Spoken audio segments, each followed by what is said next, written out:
talk a little bit to start off of what you've seen has been kind of the problem there in Houston so far as we approach the midway point.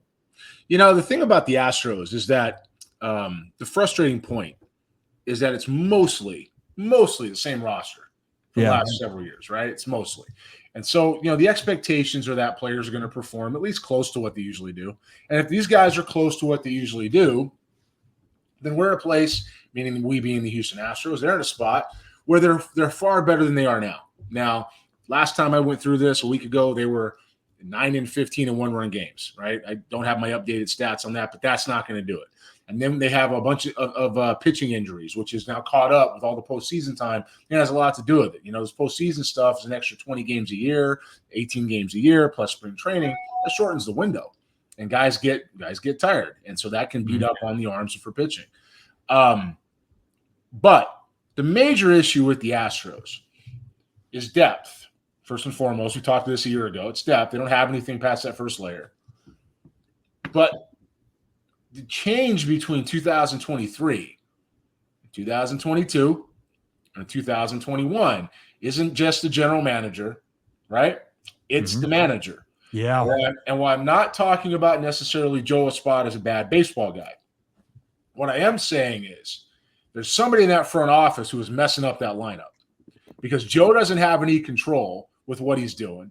He's listening and doing what he's told. You know who else is doing what he's told? Dana Brown. Dana Brown's doing what he's told too, and that's the GM of the Astros. And if the GM is listening to somebody else and Joe Espada is listening to somebody else, that means whoever they're talking about is making all these changes. I have yet to see them roll out a consistent lineup that I felt good about. They have an ideal situation to get this thing done and be productive. And in a division that, let's just face it, as much of a talented division as the East is, the West is a disaster. Right? It's just not a very good division. And for them to be sitting in second place, I think 4 games under 500 right now, after winning 2 in Chicago, that's a miracle. That's an absolute miracle. So they're not going to turn the corner, Ryan, until they decide that they're not going to have this I got to be right contest, and they decide to go win games, right?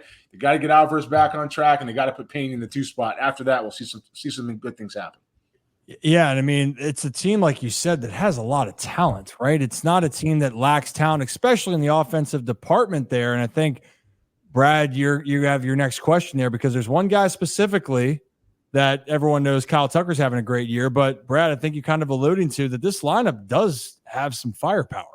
Yeah, I mean, and that's what I was just about to say, Jeremy. I mean, you kind of led right into what I was going to ask you. And first off, by the way, it's good to see you again. I mean, I can't believe it's been almost a year already. Yeah. But the Astros are 4th in home runs in the league. And so to your point, it kind of seems, and the pitching is kind of average. They're 11th in the league in pitching and earned runs. And so it kind of, makes a little bit of sense that it has to be something to do with the lineups and the managing and the leadership there, because the pieces seem to be there still. Kind of going back to what you were saying as far as the personnel still the same and the numbers are there, but for some reason the wins just aren't coming in. That's why I like you.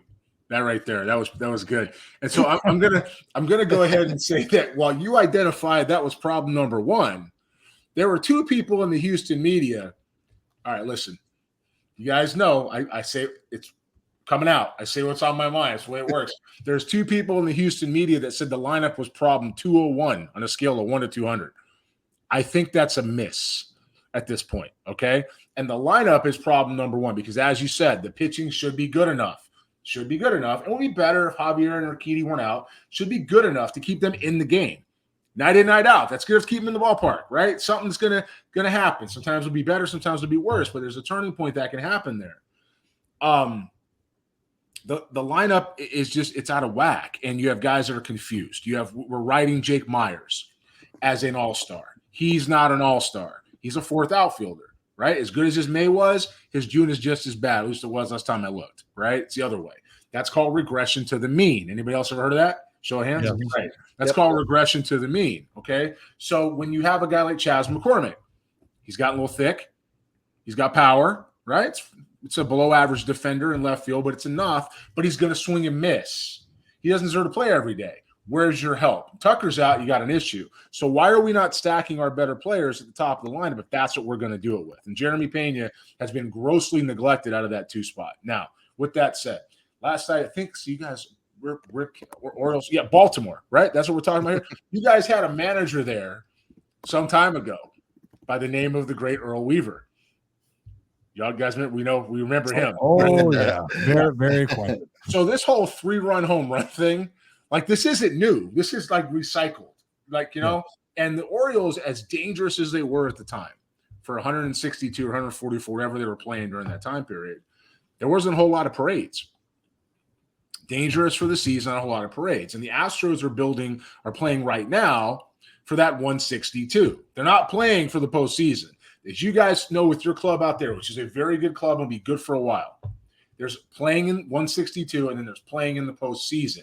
And last year, a very young Orioles club, which we talked about a year ago, right? We talked about they were going to get in. We said it might be a year away, right? Because they had to go learn how to do all that stuff. And they got a taste. It was a bad taste, but they got a taste.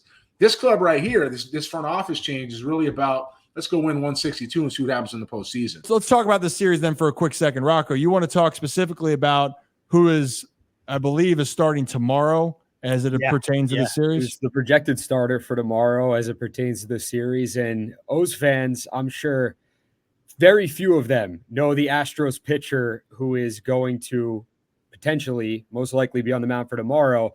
And that's because this guy didn't even pitch in AAA. He's coming right from AA to the bigs, and that is Jake Bloss. And what should O's fans know about the opposition, this guy who's about to make his MLB debut, what he's bringing to the mound in Friday's game?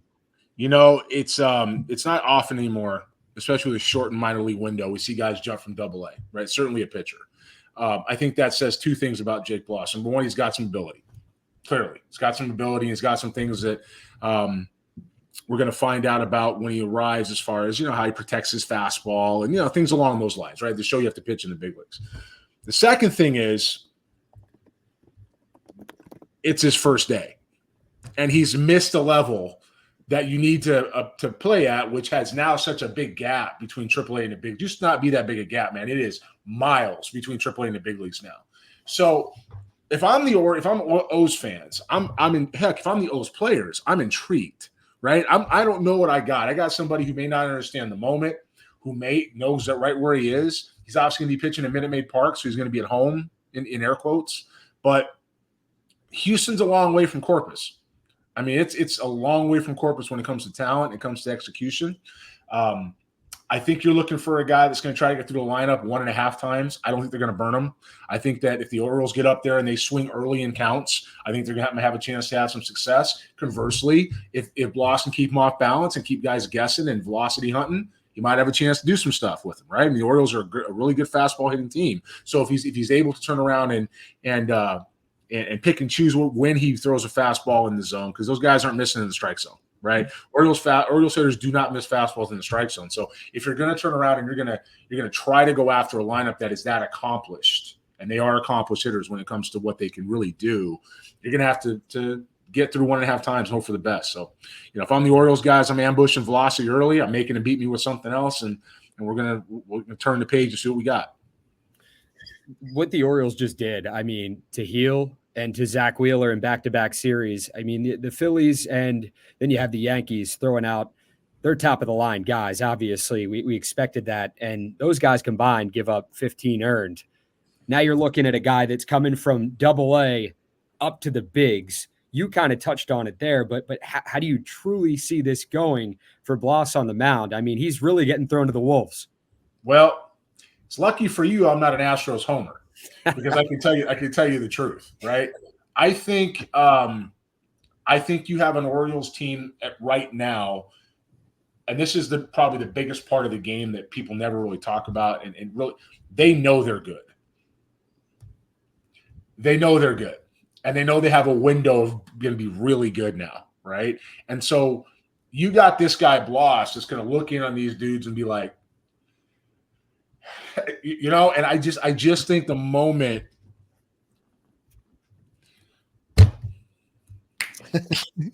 I mean, let's hope for a second that he can understand where he's at for the Astros' sake. But That's a tough assignment. And sometimes this is unfair. Sometimes in organizations, you bring guys up to be the sacrificial lamb, right? Because you don't know what you have. Verlander's obviously got, he's on the IL now, and he's not pitching. So this was his turn. Second turn, he's going to miss. This was his turn. Let's go get this arm at a double A. Go give up 15 kids. We'll send you. I don't know. I hope not. I really hope not. But I just sometimes you do that, and so it's going to be interesting to see what the Astros are thinking. It's going to be two different ways now that you brought this up, Jeremy. It's either he's going to shove and have one of the best outings you can have, or it's going to be like very good, or the Orioles might put up a 12-burger spot, and especially we're talking about this lineup here. Welcome to the bigs, and you're facing Gunnar Henderson, MVP candidate, Adley Rutschman, MVP candidate. Who else? We got on this? Ryan O'Hearn. Anthony Santander has 10 home runs in the month of June. I want nothing to do with this if I'm Jake Bloss. I'm like, why me? I want nothing to do with this. Can I pitch Friday? I don't want to pitch Thursday, or Saturday. So I don't know. I hope that's not the case. The Astros are searching for depth. They don't have any. He's going to have to come in and do something. Now, that said, the only caveat I'll give you is this: big league hitters, when you go down to rehab assignments and you play down a little bit, you're so used to the focus and the speed of the game that sometimes guys don't have that pace and aren't acclimated to it. It's hard to hit against them. Right. Mm-hmm. Because the rhythm's different, the cadence is different, the expectation is different. One of the parts about hitting in the big leagues and pitching in the big leagues is that everybody knows what's coming, really. There's an option A and there's an option B in any situation, and it's about execution. Double A, that's not the case. That's just not. They'll throw anything they can at any point in time to get an out. And so they kind of pitch sideways, not even backwards, like sideways, right? And so if that's the situation that the Orioles find themselves in, he could keep them off balance for a couple innings. That said, I don't think that lineup with that firepower is going to be bothered by a guy out of Corpus. I just don't. Well, everyone tune in. A lot of obviously the Oriole fans are going to tune in, but this is a time where you're facing a team that maybe got a little bit ticked off in New York.